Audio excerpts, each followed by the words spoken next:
আসসালামু আলাইকুম, স্বাগত জানাচ্ছি আন্তর্জাতিক সংবাদে। সংবাদের শুরুতে থাকছে সংবাদ শিরোনাম। শেখ হাসিনার মৃত্যুদণ্ড খুবই উদ্বেগজনক এবং আতঙ্কিত বলেছেন শশী থারুর। হাসিনার ফাঁসির সাজা শুনে হতাশ ভারতের আওয়ামী পাড়ায় পলাতক আওয়ামী লীগ নেতারা।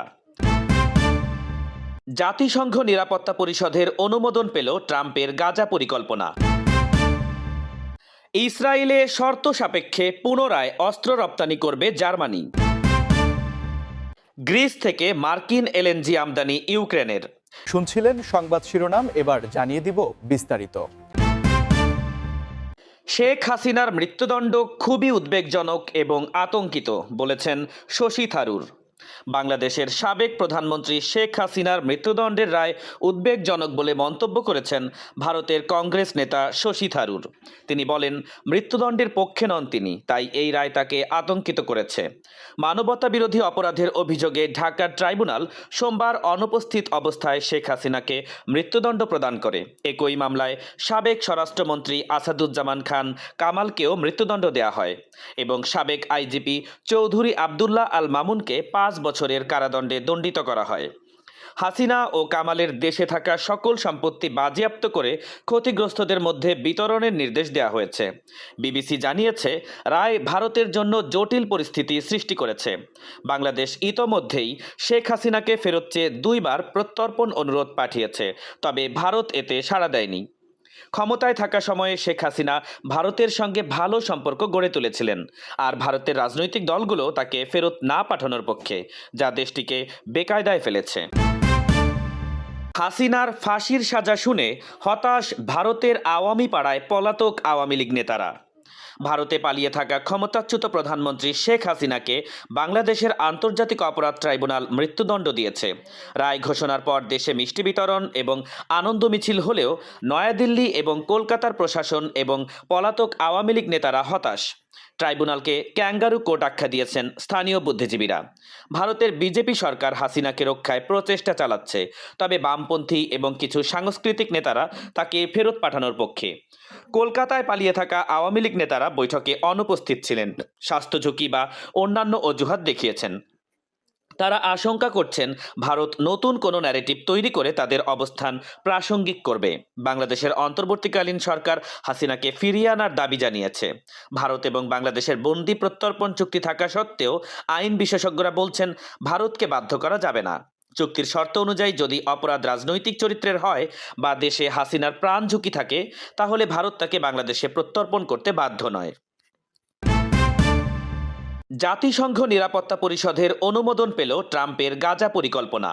ফিলিস্তিনের গাজা ইস্যুতে মার্কিন প্রেসিডেন্ট ডোনাল্ড ট্রাম্পের 20 দফা পরিকল্পনাকে সমর্থন করে যুক্তরাষ্ট্রের খসড়া প্রস্তাব জাতিসংঘ নিরাপত্তা পরিষদে পাশ হয়েছে। 15 সদস্যের মধ্যে যুক্তরাজ্য, ফ্রান্স এবং সোমালিয়া সহ 13টি দেশ প্রস্তাবের পক্ষে ভোট দিয়েছে। কোনো দেশ বিরোধিতা না করলেও রাশিয়া এবং চীন ভোটদানে বিরত রয়েছে। প্রস্তাবে গাজায় একটি আন্তর্জাতিক স্থিতিশীলতা বাহিনী বা আইএসএফ গঠনের কথা বলা হয়েছে, যারা বেসামরিক সুরক্ষা, মানবিক রুট নিরাপদ রাখা এবং হামাস সহ অরাষ্ট্রীয় সশস্ত্র গোষ্ঠীর অস্ত্র নিষ্ক্রিয় করার দায়িত্ব পাবে। যুক্তরাষ্ট্র জানায় একাধিক দেশ বাহিনীতে সদস্য পাঠাতে আগ্রহী, তবে হামাস এই প্রস্তাবটি সরাসরি প্রত্যাখ্যান করেছে। তাদের দাবি, পরিকল্পনাটি ফিলিস্তিনিদের অধিকার পূরণ করে না এবং গাজায় আন্তর্জাতিক অভিভাবকত্ব চাপিয়ে দেওয়ার চেষ্টা। খসড়া অনুযায়ী আইএসএফ ইসরায়েল এবং মিশরের সঙ্গে সমন্বয় করে কাজ করবে এবং গাজায় নতুন করে প্রশিক্ষিত ফিলিস্তিনি পুলিশ বাহিনী গঠনের কথাও বলা হয়েছে। যুক্তরাষ্ট্রের রাষ্ট্রদূত মাইক ওয়াল্টার্স বলেছেন, আইএসএফের উদ্দেশ্য হবে গাজাকে সুরক্ষিত এবং সামরিকরণ মুক্ত করা এবং বেসামরিক মানুষের নিরাপত্তা নিশ্চিত করা। ইসরায়েলে শর্ত সাপেক্ষে পুনরায় অস্ত্র রপ্তানি করবে জার্মানি। জার্মানি আবারও ইসরায়েলের কাছে অস্ত্র বিক্রি শুরু করতে যাচ্ছে, তবে গাজায় যুদ্ধবিরতি এবং ত্রাণ সুষ্ঠুভাবে পৌঁছানোর ওপর এই সিদ্ধান্ত নির্ভর করবে। 24 নভেম্বর থেকে স্থগিতাদেশ প্রত্যাহার করে বিক্রি শুরু হবে এবং প্রতিটি চালান আলাদাভাবে পর্যালোচনা করা হবে। যুক্তরাষ্ট্রের পর ইসরায়েলের দ্বিতীয় বৃহত্তম অস্ত্র সরবরাহকারী দেশ জার্মানি। আগস্টে কিছু অস্ত্র রপ্তানি স্থগিত করা হয়েছিল, যা মূলত গাজায় ব্যবহারের জন্য প্রযোজ্য ছিল। বিক্রি পুনরায় চালুর পেছনে ইসরায়েল এবং হামাসের মধ্যে স্থিতিশীল যুদ্ধবিরতি এবং মানবিক সহায়তা অব্যাহত রাখার শর্ত রয়েছে। জার্মানি দ্বিরাষ্ট্রভিত্তিক সমাধানে অঙ্গীকারবদ্ধ এবং গাজার পুনর্গঠনে সহযোগিতা অব্যাহত রাখবে। ইসরায়েলের প্রতি জার্মান সরকারের দীর্ঘমেয়াদী সমর্থনের পেছনে রয়েছে দ্বিতীয় বিশ্বযুদ্ধের দায়বোধ। তবে অস্ত্র সরবরাহের কারণে দেশটির অভ্যন্তরীণ সমালোচনার মুখে পড়তে হয়েছে।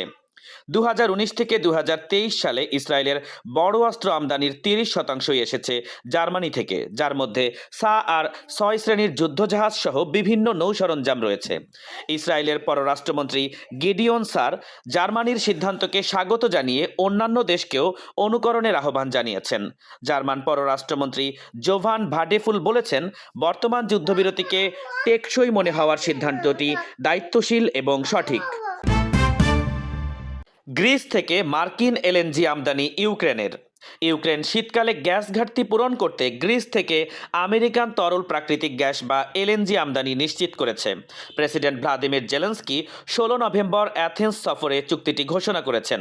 রাশিয়ার অবকাঠামো এবং গ্যাস উৎপাদন কেন্দ্রগুলোতে হামলার পর ইউক্রেন একটি পাইপলাইনের মাধ্যমে গ্যাস সরবরাহ নিশ্চিত করবে, যা বালকান উপদ্বীপকে অতিক্রম করবে।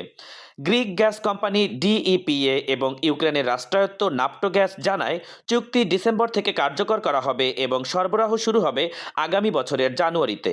জেলেনস্কি বলেছেন, রুশ বাহিনী যা ধ্বংস করে আমরা সেটিকে পুনর্নির্মাণ করি, কিন্তু আমাদের সময় লাগে, তাই আমদানি করা প্রয়োজন। ইউরোপীয় অংশীদার এবং স্থানীয় ব্যাংকের মাধ্যমে প্রায় 20 কোটি ইউরো অর্থায়ন নিশ্চিত হয়েছে। চুক্তি এমন সময়ে এসেছে যখন গ্রিস প্রথমবারের মতো 2030 সাল থেকে ইউরোপকে আমেরিকার এলএনজি সরবরাহের দীর্ঘমেয়াদী চুক্তি করেছে। 2027 সাল থেকে রাশিয়ার এলএনজি নিষিদ্ধ হওয়ার কারণে চুক্তির গুরুত্ব বাড়ে। গ্রিসের প্রধানমন্ত্রী কিরিয়াকোস মিৎসোয়ারকিস বলেন, গ্রিস ইউক্রেনে শক্তি নিরাপত্তা প্রদান করবে এবং রাশিয়ান গ্যাসের প্রবেশে বাধা দেবে।